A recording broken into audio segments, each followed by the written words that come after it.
Dr. James Lindsay is with me. New Discourses for everything Dr. James Lindsay. And I want to hear what you're working on now. Conceptual James on Twitter. Everyone loves your Twitter. Are they censoring you at all? Are they shadow banning you yet? Well, I used to be shadow banned on and off a lot. I get 12-hour knockoffs, here and there every little while, month or two. So they're messing with me. As far as being shadow banned, I don't know because they changed the program and shadowban.eu no longer tells you. I would assume that the answer is yes. If I tweet something, all of my replies are hidden now, so wow. Pretty thorough.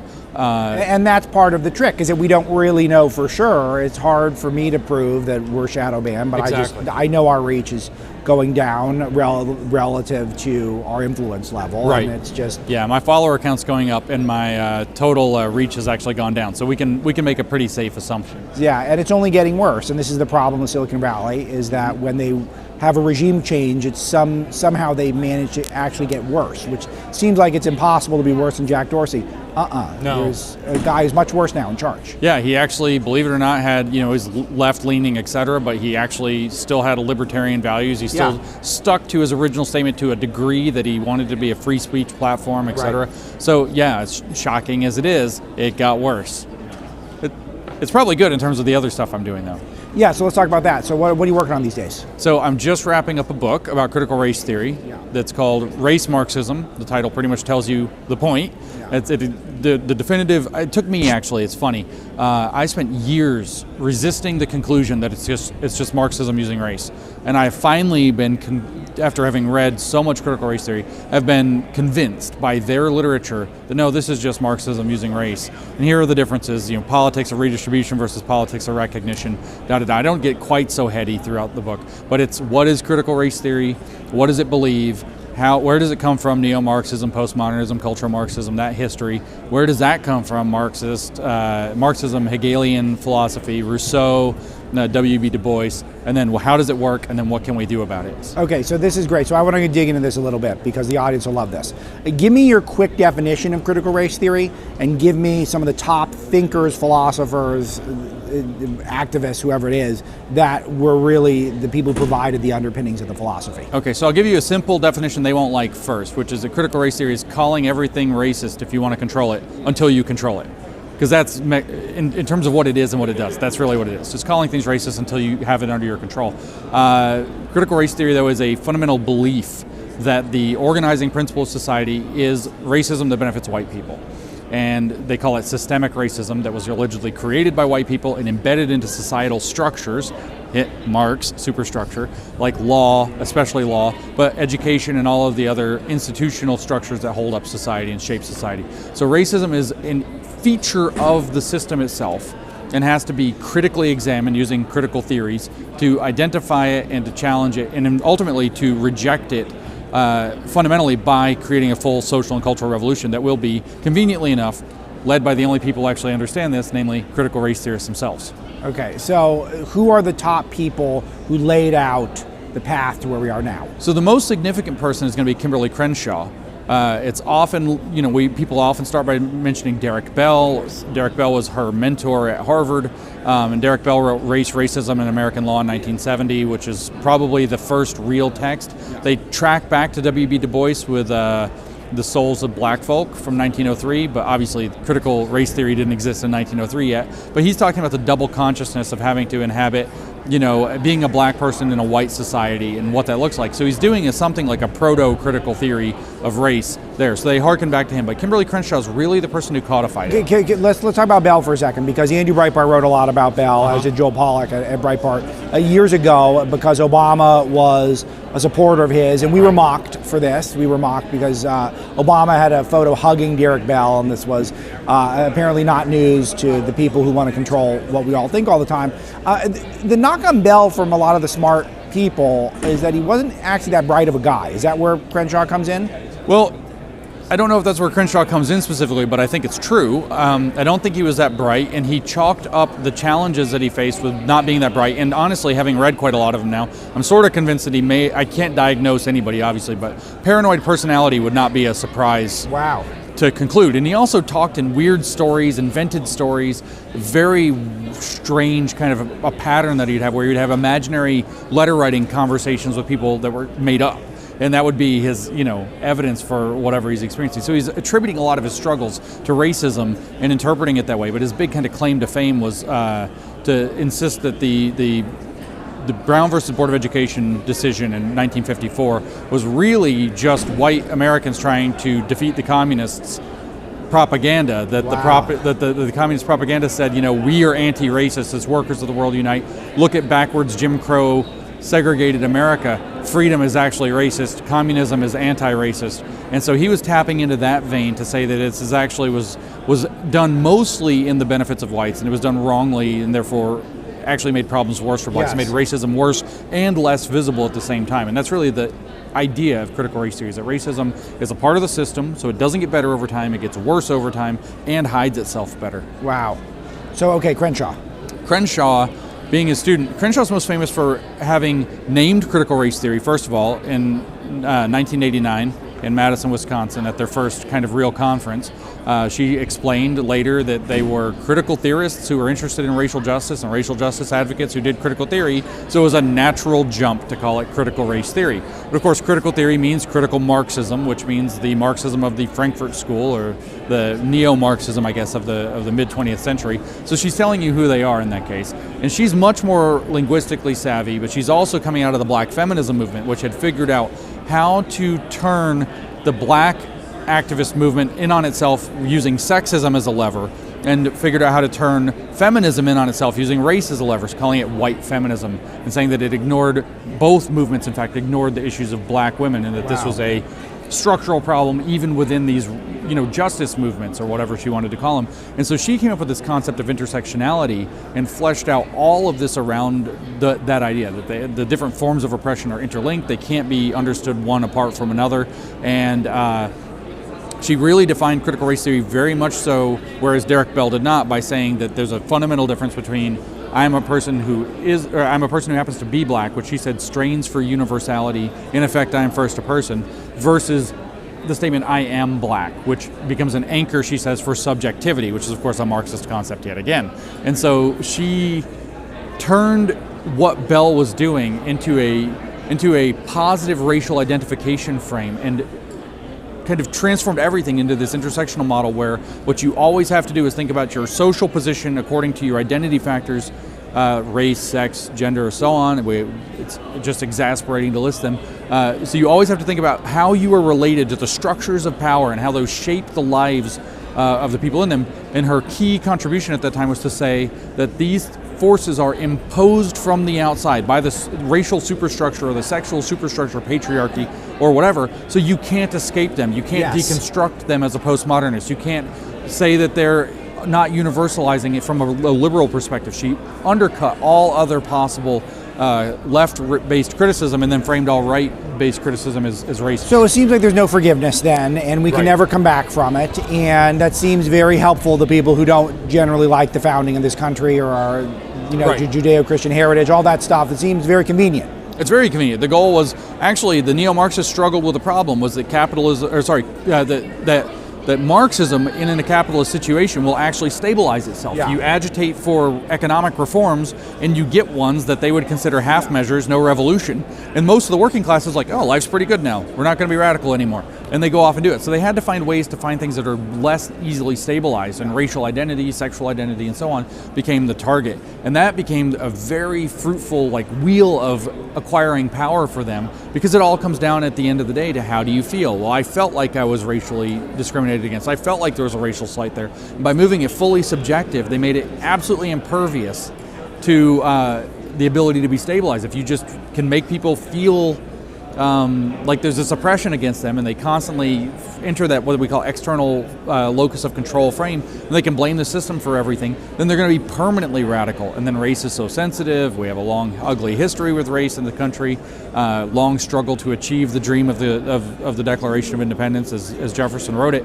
And so it's very easy to find places to inflame, and it's perfect if you want to tear down a country. And is that the goal, you think? Yeah, well, absolutely. The goal is to dismantle the United States as the United States Constitution, Bill of Rights, Declaration of Independence, and everything that flowed from that, and to replace it with a regime rooted on critical race theory analysis. Ibram Kendi famously even said the remedy to all inequality in the United States is to pass an anti-racist constitutional amendment that will establish a Department of Anti-Racism that will judge it will make illegal all racial inequity over a certain threshold, he says, and it will give him that department absolute dominion over all federal, state, and local level policy, as well as private company policies wherever racial inequity surfaces. So a total dictatorship of the anti-racists, which, by the way, parallels perfectly the dictatorship of the proletariat. Who are the worst players now? Who are the people who you think are putting the critical race theory into the hearts and minds of Americans? Of course, I want to start with the schools, because it does seem like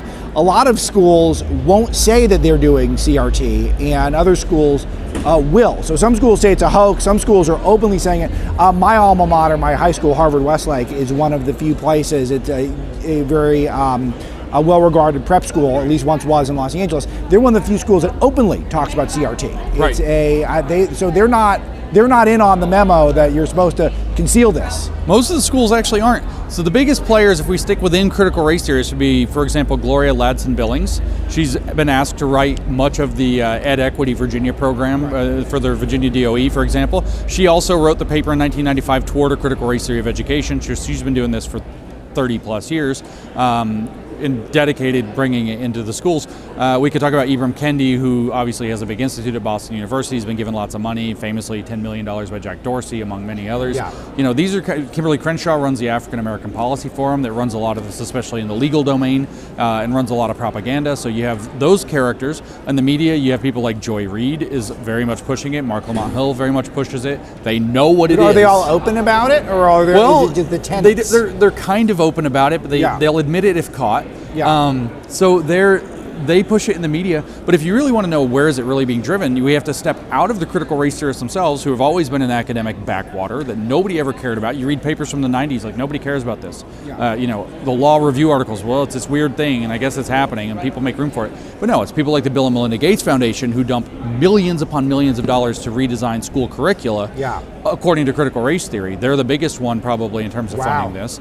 But we could also, the Open Society Foundation does some degree of funding this. So Gates and Soros are two of the bad guys, as always. Well, yeah, and like I said, Bill and Melinda Gates is probably the tip of the spear in terms of dumping money into education, critical race theory initiatives. Although Soros, by the way, or at least I should say the Open Society Foundation. What's their problem? I mean, Soros always has a problem with this country. But here's a point, Dr. James.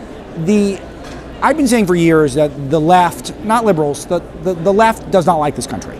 And a lot of people, even my colleagues on the right and conservative media, have said that's going too far. We don't know that. Yeah. And I think people are coming around to that idea, and I think this is partially why. Right. Will they ever admit that they really don't like this country, and that's sort of the point behind so much of this? I mean, a lot of the leftists on the ground admit it quite vigorously. Yeah. They burn American flags. I had an event recently. They burned an American flag at my event, and carried on and yelled. And, they say that America's a racist country. Why should we save a racist country? And it's fundamentally racist, stamped from the beginning as the title of Ibram Kendi's lesser-known book. So there's an aspect where, but what they try to do is they try to claim the mantle of it and say that they actually love it. Yes. And by the way, as far as like Gates and Soros, I doubt they'll ever admit it. And Open Society Foundation, though, is the chief funder of Crenshaw's African American Policy Forum. So this is where the money's coming from. They probably won't, the big guys at the top probably won't openly admit that they hate America. They want to co-opt America for their own purposes. And that's really why you say, why are they doing it? That's why. They want a complete social and cultural revolution that they end up on top of. And so in a sense, you can even say people like Soros, people like Gates, and some of these other Rockefeller, Tides Forward, all these big foundations are using even the critical race theory advocates as kind of useful idiots to move their agenda, probably not actually caring about it in the long run, which will leave the critical race theorists to say racism won again, and have more fuel for their own theory. So tell me about queer theory. Queer theory is a totally different branch that's not actually totally separate at all. It's just another branch of identity-based Marxist thought that was first kind of burst out of this sort of semi-Marxist, semi-not Marxist feminism, radical feminism, and Marxist feminism through the 40s and 50s, probably all the way back to even before women's suffrage.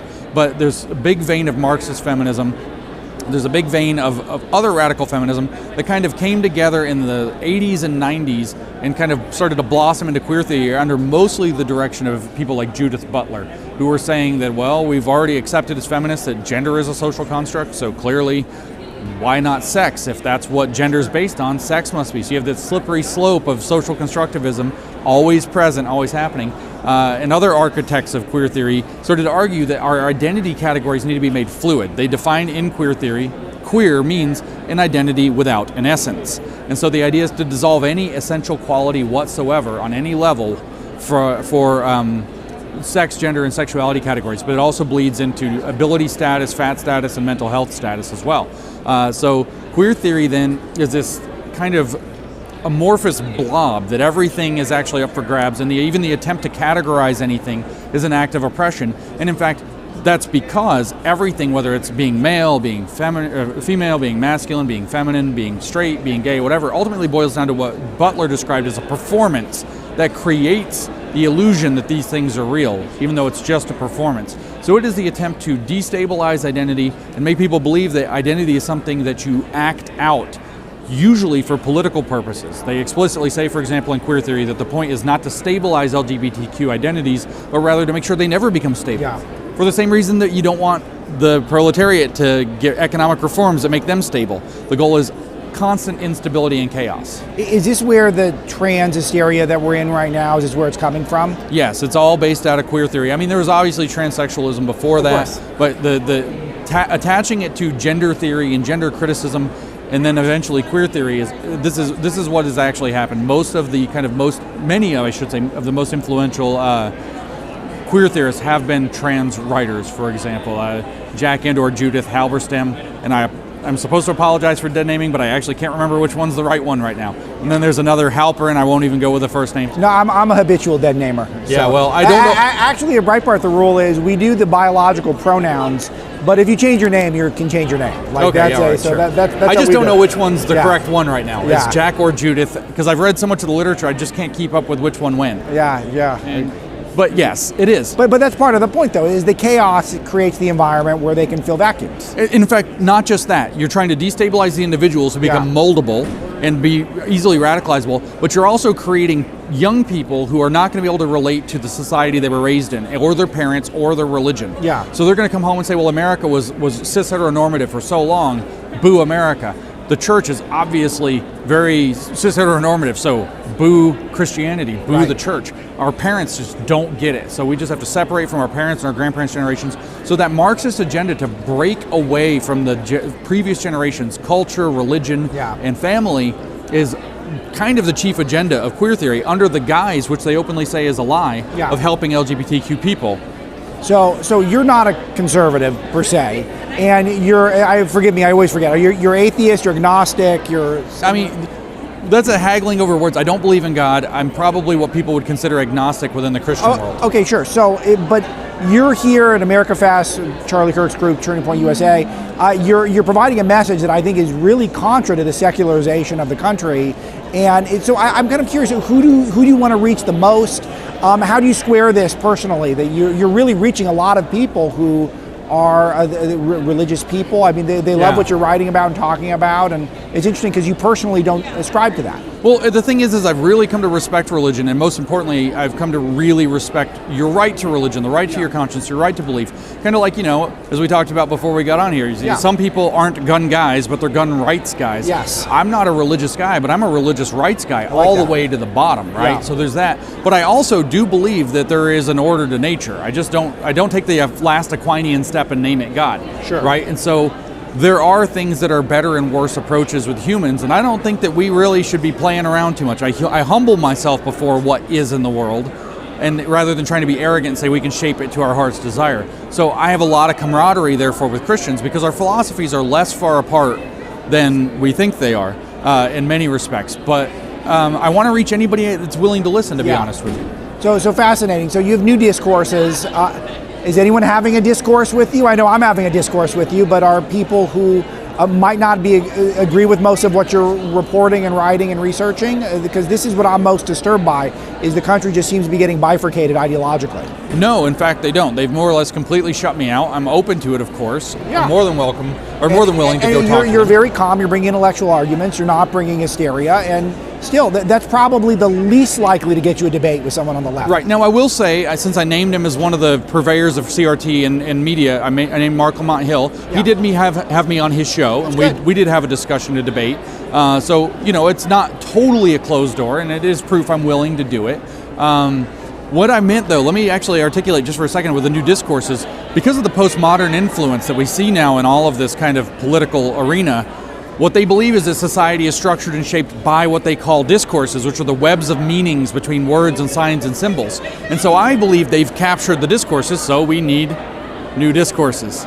So it's actually a little bit of a, dagger in the side to the postmodern movement that I say, no, you've ruined those discourses. We need new discourses. We're going to talk about things on real terms again instead of, ideologically controlled and contorted terms that are beholden to postmodernism or critical theory. So are you optimistic right now for the country, or that people seem to be waking up to some of these ideas, but it seems like the left is on the march constantly to try to implement this in more of our institutions. Let me rephrase it.